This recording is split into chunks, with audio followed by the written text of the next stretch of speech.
Bonjour et bienvenue à cette édition de la Tribune TVHR. Je ne vous cacherai pas qu'on entre dans une période de l'année que j'aime particulièrement, soit la fièvre des séries. Et au Québec, particulièrement, lorsqu'on parle de hockey, on parle que de religion aussi. Et c'est l'idée qu'on va vous parler, le projet qui est en cours actuellement, bien, ça allie la religion, le hockey, parce que la fièvre des séries s'empare de la cathédrale grâce à la cargaison collectif créatif. On a Mme Françoise Dancause pour nous en parler. Mme Dancause, bonjour. Bonjour. Quelle sacrée bonne idée de présenter les matchs, spectacles immersifs à la cathédrale pour la durée des séries éliminatoires. D'abord, il y a déjà eu un match de présenté dimanche dernier. Comment ça s'est passé? Ah, franc succès. Les gens, premièrement, les gens étaient au rendez-vous. Deuxièmement, la partie, elle était parfaite. Oui. Il y avait tous les momentum. Là, on dirait que si on l'avait écrit, je pense que ce serait le scénario idéal. Mais c'est ça, c'est de voir tous ces gens rassemblés.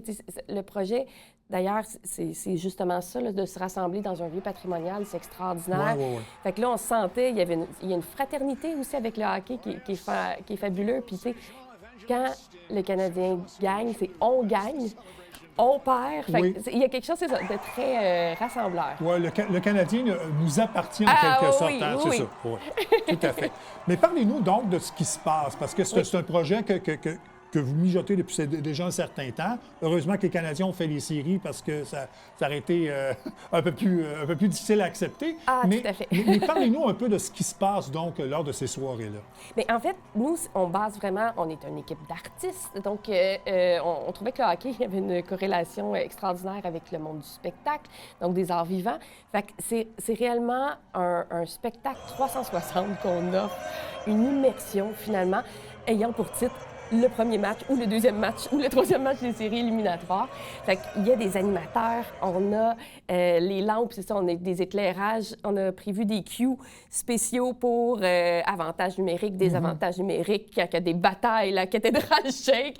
Donc, il y a des animations. Fait que tout a été fait par les artistes du collectif. Fait que on monte un gros spectacle. Oui, donc dans le premier match, vous avez essayé à peu près tout ce que vous aviez planifié parce qu'il y a eu pas mal de choses qui se sont passées lors du match. Ah non, on a encore bien des surprises! Oui, effectivement. Effectivement. Oui. Et notamment, lorsque le Canadien compte un but, je pense que vous utilisez les cloches de la cathédrale pour signaler le tout. Hein? Exactement, les cloches extérieures. Puis, ben nous, on enflamme aussi. Et le but, on enflamme la cathédrale au complet avec les partisans. Bon, je disais que c'est un projet que vous travaillez là-dessus depuis un certain temps, mais d'où est venue l'idée et comment ça s'est fait, la genèse de ce projet-là? Bien, c'est moi qui est arrivée vraiment le 1er janvier avec cette idée-là. Je me suis réveillée. Les Canadiens, c'est ça, ils m'épataient. Je suis une grande fan de hockey. Et c'est qu'en fait, je mijote depuis 6 mois, 1 an, non, plus que ça, 1 an.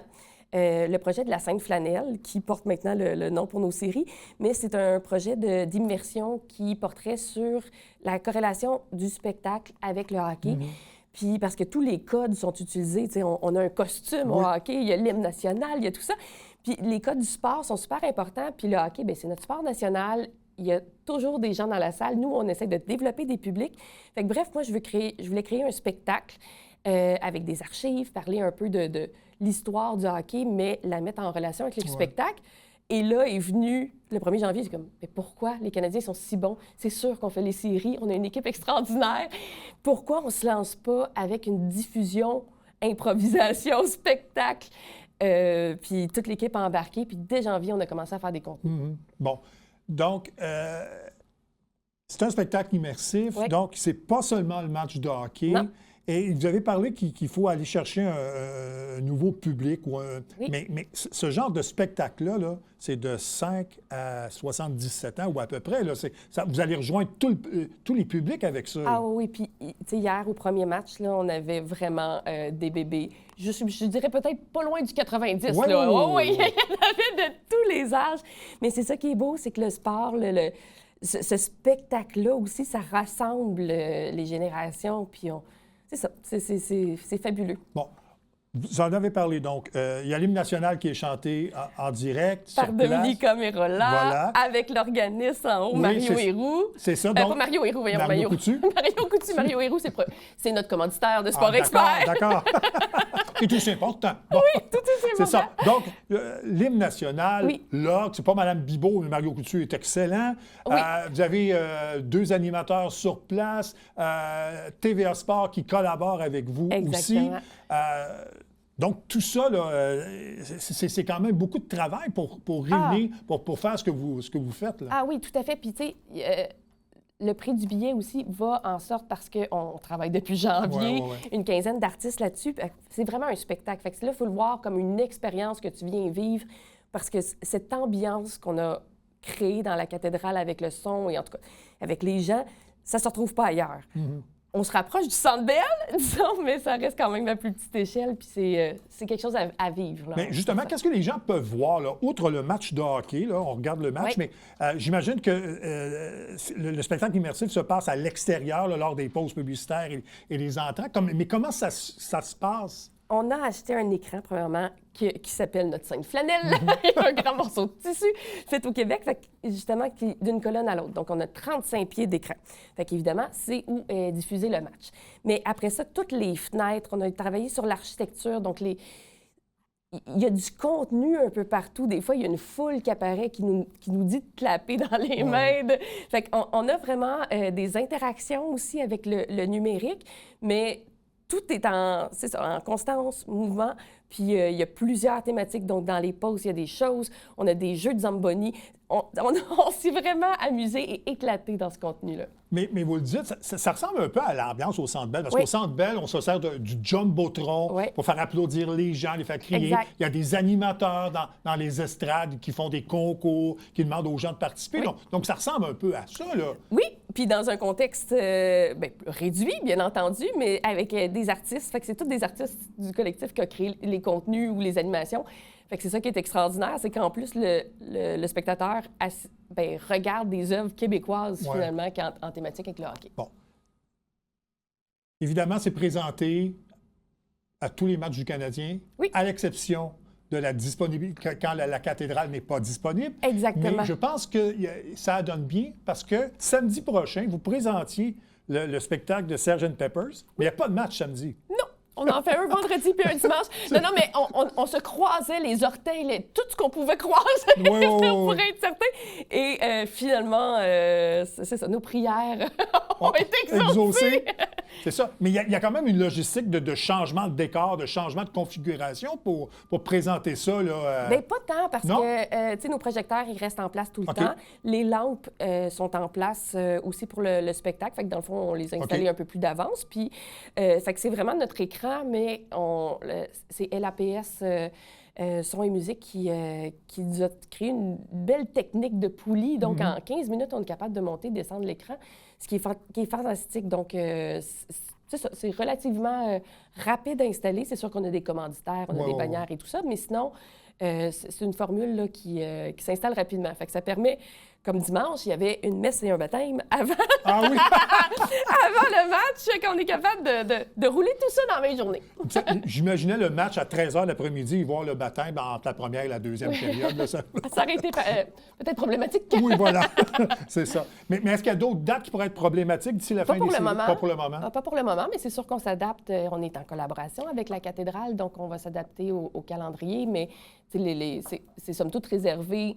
T'sais, on ne connaît pas les matchs, on les connaît plus ou moins une semaine ou deux. On les connaît ronde par ronde, oui, c'est ça. Fait qu'on on suit tout ça. J'espère que vous êtes prêts pour un long printemps. Ah oui! Moi, je finis pas de travailler jusqu'à mi-juin. On gagne la coupe. Bon, bien parfait, c'est bon. Mais vous disiez que vous êtes une amatrice de hockey au départ. Oui. Donc, c'est pas venu, l'idée n'est pas venue là, comme des gens qui suivent le hockey juste lorsque c'est les séries éliminatoires. Vous êtes une vraie fan. Là. Oui, mais je suis une vraie fan, mais depuis quelques années, à tous les jours, je ne l'écoutais pas. Mon conjoint, mon fils non plus, il n'écoutait pas réellement le hockey. Mais tu sais, on n'a jamais manqué les séries. Puis c'était là aussi tu sais, il y a beaucoup de gens qui ne sont pas nécessairement des fans de hockey, mais qui ne manqueront pas les séries. Fait que je savais qu'on allait rassembler, justement... Parce que ça devient un événement. Mais oui, c'est identitaire! C'est vraiment un événement. Mais je suis une fan de hockey. Je manque plus un match là, depuis quelques temps. Bon, et je vois aussi que vous avez une préférence pour Cole Caulfield, hein? Bien, c'est quand il a fait son tour du chapeau au Centre Bell. Mon frère y était, j'ai demandé de me ramener. Ah, c'est bon. C'est pas un mauvais choix.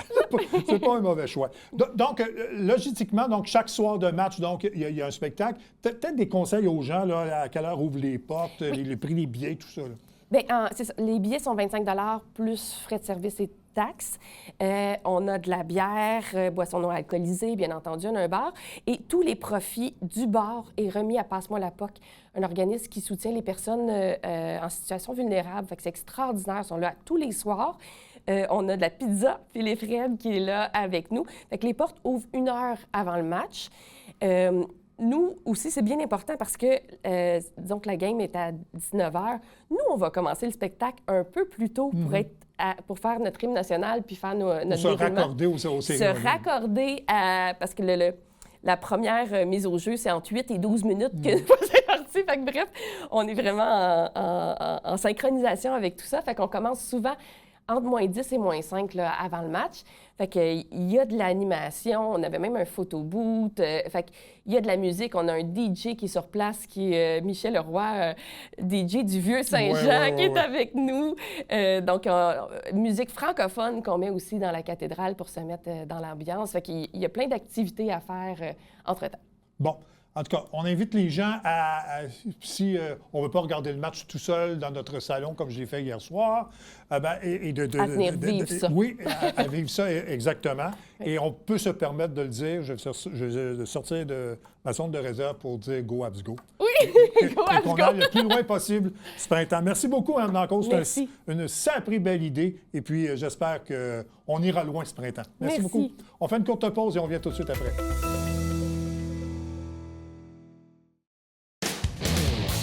Salut, c'est Alex. Vous savez ce qui est le fun avec Sport Express? C'est pas juste qu'on a une équipe extraordinaire. C'est qu'on vous fait découvrir la relève, des hommes forts, des légendes, des Olympiens, des équipes locales et aussi des gens qui ont à cœur votre quotidien.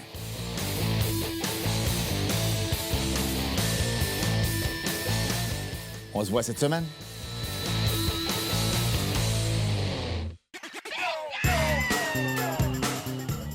Vous êtes un adepte du bingo? Télébingo vous permet de jouer dans le confort de votre foyer. 4 500 $ en prix à gagner. Et pour ce faire, vous devez vous procurer un livret comme celui-ci au coût de 9,50 $ chez un de nos détaillants, dont la liste apparaît sur notre site internet tvhr9.com. Donc, c'est un rendez-vous dimanche matin 9h30. Télébingo.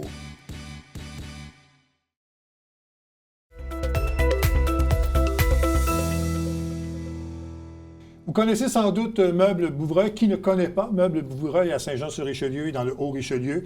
Eh bien, sachez que l'entreprise passera maintenant dans les mains de Meubles Sept-Lacoué. C'est une transaction qui vient tout juste d'être réalisée. Et pour nous en parler, on reçoit Mme Julie Grégoire, qui est encore propriétaire de Meubles Bouvreuil sur papier, et M. Michael Sept-Lacoué, qui est le président de Meubles Sept-Lacoué. Bonjour, bienvenue. Bonjour. Bonjour. D'abord, expliquez-nous les raisons de la vente, parce que ça ne doit pas être facile, parce que ça fait quand même plusieurs années que vous... Ça fait 33 ans que je suis au magasin.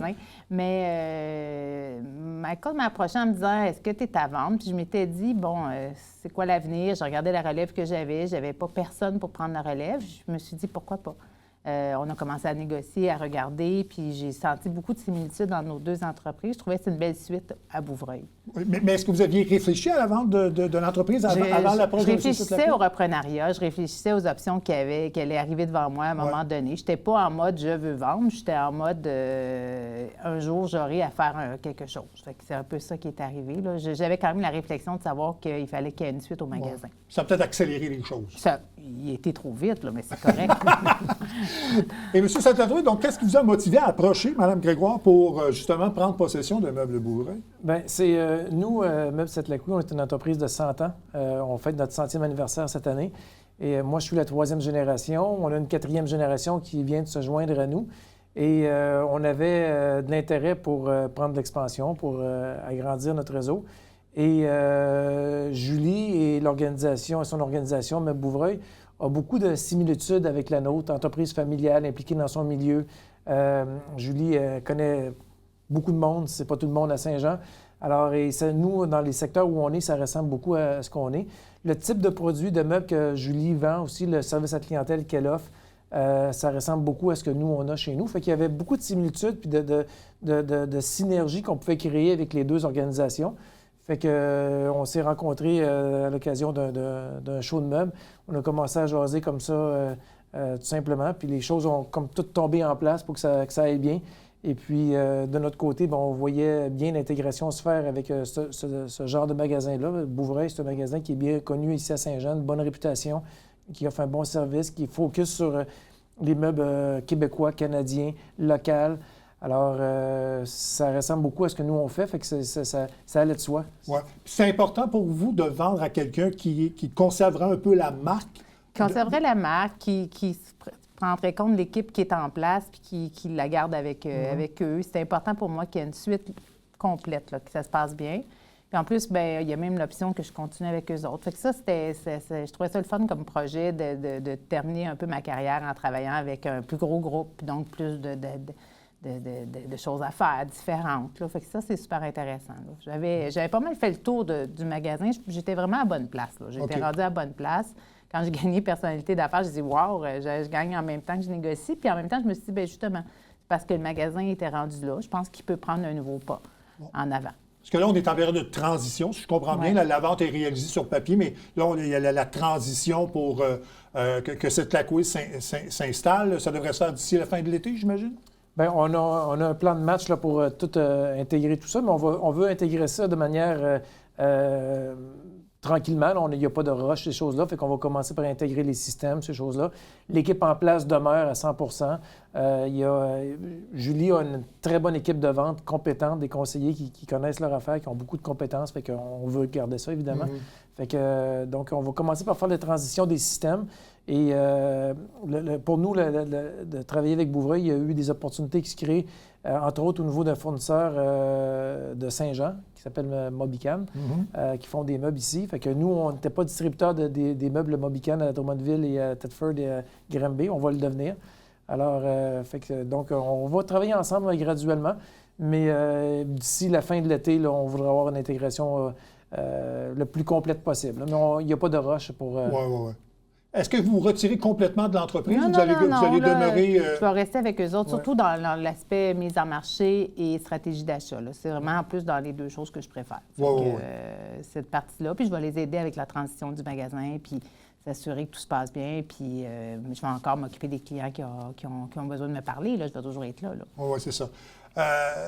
Bien, il y a des produits différents que vous vendez. Est-ce que vous allez profiter de ça pour amener des produits que vous vendez déjà dans les succursales que vous possédez et les faire connaître à la clientèle de Saint-Jean-sur-Richelieu? Bien, l'idée, c'est que oui, absolument, mais et vice-versa. Il y a des produits que Bouvray a que nous, on n'a pas, comme Mobican, comme je vous parlais. Fait qu'on va prendre le meilleur des deux mondes, si on peut dire, et des produits que nous, on a, qu'on peut offrir à Saint-Jean et vice-versa, des produits qui sont ici que nous, on n'a pas. Fait que pour vraiment avoir une plus belle offre de produits globale des deux organisations. Et nous, on a un bon réseau de livraison aussi parce qu'on est de Thetford Mines à Drummondville, à Granby. Donc, on livre toutes les semaines à Québec, à Montréal, à Sherbrooke, à Trois-Rivières.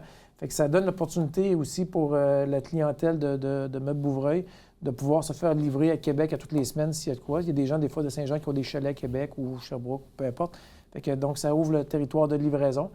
Fait qu'on va créer une synergie avec les deux organisations. Mais, et aussi, Julie, elle a des très belles forces au niveau de la mise en marché, comme elle mentionnait. Fait qu'on va se servir ça va nous aider aussi chez nous. Fait que c'est vraiment de créer une belle synergie entre les deux organisations, prendre les forces de chacune des organisations, les mettre ensemble, puis créer un groupe qui est encore plus fort. Oui. En fait, on parle de vente d'entreprise, mais là, je sens plus que c'est une espèce de fusion de connaissances et qui va se passer là, pour le magasin. Ouais. C'est ce qu'on veut. Fait que prendre les forces de chacune des deux organisations puis le faire ensemble. Alors, nous, on le fait parce que on a une quatrième génération qui pousse et qui veulent continuer encore pour plusieurs années à venir. Fait que ça fait partie d'une des étapes qu'on veut dans les nombres de magasins qu'on va avoir dans notre agrandissement ou notre... On va revenir sur l'évolution de Meubles Lacoue, mais je voudrais revenir à vous, Mme Grégoire. Donc, ça fait plus de 30 ans donc, que vous avez investi dans Meubles Bouvreuil. Peut-être nous parler un peu de l'évolution, donc, parce que ça traverse du commerce de détail qui a vécu des hauts et des bas. Comment vous avez vécu ces années-là? Nous, on était un petit magasin dans le Vieux-Saint-Jean, là, tout près d'ici, à la place du Quai. En 2001, on est déménagé. Depuis 2001, de 2001 à 2013, on faisait affaire avec des bannières. On ne trouvait pas notre place. Finalement, en 2013, on a rénové le magasin, puis on a vraiment là, choisi notre marque, choisi nos produits, choisi nos couleurs. Puis on était chanceux. Le magasin a vraiment progressé toutes ces années-là. Fait qu'on a vraiment une belle clientèle. On a vraiment un volume d'achat qui est le fun, de vente. On a des beaux produits. Fait que ce qui est intéressant, c'est qu'avec cette Lacouille, bien, il y a des choses comme, par exemple, des achats qu'on faisait parfois en container, on va aller plus vite. On va pouvoir, c'est le système informatique, on va pouvoir aller avec quelque chose de plus rapide. On va pouvoir travailler avec un magasin, parfois, c'est limite. On était peut-être un des... Pas beaucoup de magasins meubles uniques. Là. Non. Fait que c'était correct. On avait une belle... mais je pense que ça, c'est vraiment l'opportunité qui est intéressante pour Bouvreuil pour permettre de grandir encore plus puis couvrir, bien servir la clientèle du Haut-Richelieu. Oui. Pour une personne comme moi, cette Laco, on la connaît parce que quand on prend la 20, on voit le magasin le long de la 20, Oui. mais vous avez plusieurs magasins en province. Et là, c'est vraiment, là, vous commencez donc à investir dans la Montérégie. C'est important pour vous d'élargir ce marché-là? Oui, absolument. La Montérégie, c'est un très beau territoire. C'est un territoire qui se peuple rapidement avec les gens, souvent, ils sortent de la ville de Montréal. Fait que le territoire de la Montérégie, c'est un territoire qu'on peut couvrir assez facilement pour nous à partir du centre du Québec. Alors, c'est collé quand même. On a un magasin à Granby, fait que c'est pas tellement loin. Fait que, puis c'est un territoire donc, qui est collé sur notre territoire et qui se dessert bien à partir de où on est. Puis le territoire de la Montérégie, comme je dis, c'est une belle population avec des bons revenus et qui grandit. Fait que c'est un territoire qui allait de soi pour nous. Ouais. Hein. Comment c'est né, ce meuble, cette Laco? Parce que c'est une entreprise familiale, mais comment ça a été créé? Donc, l'histoire de ça, c'est mon grand-père qui est le fondateur de l'entreprise en 1925. Et mon grand-père est un immigrant arménien qui est arrivé au Québec ici. Il est venu rejoindre son oncle lors il y a eu le massacre des Arméniens dans les années, au début des années 1900. Et il a fondé un magasin général à ce moment-là. Et à partir de là, il s'est spécialisé avec le temps, a commencé à vendre des télévisions, des électroménagers, puis après ça, du meuble et tout ça. Alors, c'est comme ça que ça a commencé. Mon père et mon oncle se sont joints à l'entreprise au début des années 60, 55-60 à peu près. Ils ont géré l'entreprise jusqu'au début des années 2000 où c'est Gabriel, mon frère et moi qui avons pris la relève. Et c'est comme ça qu'on en est rendu là. Et le premier magasin était à Thetford. À Thetford, hein? Oui. La ville de... Mon grand-père, quand il est arrivé, il est venu rejoindre son oncle qui était à Thetford parce qu'il y avait beaucoup de mines à ce moment-là. Et la ville était très prospère au niveau économique. Fait que ça a commencé à Thetford, oui. Bon. Pour les gens là, il y a beaucoup de gens de Saint-Jean qui ont fréquenté Meubles Bouvreuil, qui vont fréquenter le nouveau magasin. Comment vous qualifieriez les produits que vous vendez est-ce que c'est haut de gamme, moyenne gamme? Comment on pourrait qualifier les meubles électroménagers? Je pense qu'on se situe beaucoup dans le moyen à haut de gamme. Alors, on ne touche pas au bas de gamme. Il faut toujours faire attention quand on parle de gamme, là, parce que ça peut être en fonction interprété négativement, là, mais on est dans le moyen à haut de gamme. On ne touche pas au très haut de gamme. Alors, ce qu'il faut que ce soit, nous, on veut des meubles bien faits, bien pensés, abordables pour les gens, pour monsieur, madame, tout le monde. On dit la classe moyenne et un peu plus, c'est ça. Exactement, classe moyenne et un peu plus. Alors, on ne veut pas, le moins possible, on a un peu d'importation, mais c'est pas ça qui est le gros de ce qu'on offre. Alors, c'est vraiment ça. Un produit québécois bien fait, avec beaucoup d'options de configuration, couleurs, style, tendance, tout ça. Alors, c'est ce qu'on essaie de faire. Les gens qui viennent chez nous, qui viennent chez Bouvreuil, parce que la clientèle est beaucoup très semblable, c'est des gens qui aiment configurer leurs produits puis dire, bien, moi, je veux avoir quelque chose pour ma maison pour être bien chez soi. Mm-hmm. Alors, le bien-être à la maison est très important. Ouais. Pour revenir à votre rencontre, bon, on peut connecter lors d'une première rencontre. Mais après ça, lorsqu'on s'installe pour travailler ensemble, mais je pense là, à vous regarder que la chimie se fait très bien. Là, La famille Sainte-Lacou est sympathique et chaleureuse. Elle a reçu mes employés en février. C'est une belle rencontre. C'est des gens qui ont un esprit de famille. Fait que ça, pour moi, c'est important. C'est des gens qui, comme je vous dis, avec les fournisseurs, moi, j'ai toujours maintenu des bonnes relations avec les fournisseurs. La réputation était la même pour eux. Fait que c'est des gens, on a les mêmes valeurs là-dessus. Fait que, puis un client, il faut qu'il soit bien servi. Ouais. Bon. Évidemment, à un moment donné, on va voir l'affiche, l'enseigne Sainte-Lacou, mais est-ce que vous allez faire une campagne de promotion pour faire connaître l'entreprise à la clientèle de Saint-Jean-sur-Richelieu? Oui, on ne voulait pas faire ça du jour au lendemain parce qu'on ne voulait pas faire une arrivée là, fracassante du jour au lendemain, parce que là, on enlève l'enseigne de Bouvreuil, on met l'enseigne de Sainte-Lacou. On voulait commencer, par les gens de l'équipe à l'interne chez Bouvreuil, puis aller graduellement. Fait que, s'installer graduellement à Saint-Jean. Ma nièce, Yasmine, qui est la 4e génération, va demeurer à Saint-Jean. Alors, elle va se servir des précieux contacts que Julie a dans toute la ville pour s'intégrer à la ville, à la communauté aussi, parce qu'on comprend que c'est important, la communauté, pour s'intégrer. Alors, ça va être le rôle de Yasmine, ma nièce. Et lorsqu'on va être prêt, on va éventuellement changer l'enseigne sur la bâtisse, mais ça va se faire graduellement. On va commencer par les systèmes, on va commencer par la livraison, les achats, tout ça, puis éventuellement, on va aller vers ça. On souhaite quelque part en septembre, au début de l'automne, mais on n'a pas mis une date, là, vous dire c'est cette date-là comme telle, mais ça va se faire graduellement. Bon. Et de toute façon, on parlait du moment pour faire l'acquisition. Je pense que c'est un bon moment de vous installer à Saint-Jean-sur-Richelieu parce qu'il y a des projets de construction, la ville grandit. On fait partie maintenant des 10 villes les plus populeuses du Québec. Donc, je pense que c'est un moment propice là, pour vous installer et aller chercher une nouvelle clientèle. Oui, absolument. C'est ce qu'on a vu. Puis Saint-Jean grandit, comme vous venez de le mentionner. Puis il y a un beau potentiel. Alors, fait qu'on aime ce qui se passe ici. C'est une ville qui est très dynamique au niveau aussi entrepreneurial. Oui. Fait qu'on a vu ça aussi. Fait qu'on voit une belle opportunité pour la 4e génération pour les 50 prochaines années. Peut-être ça. Bien, peut-être, pourquoi pas. Madame Grégoire, merci beaucoup et bravo pour ce que vous avez fait avec Meubles Bouvreuil. C'est vraiment... Vous avez été souligné d'ailleurs à quelques reprises pour votre... C'est ça, puis c'est le fun de voir qu'il va y avoir une suite. C'est ça qui est surtout important. Bien, je pense que ça sera entre bonnes mains, je pense. C'est ça. Bien, merci beaucoup d'avoir accepté notre invitation. Merci beaucoup. Merci. Ça complète cette édition de la Tribune TVHR. Merci beaucoup d'avoir été là, mesdames et messieurs. À la prochaine. Au revoir.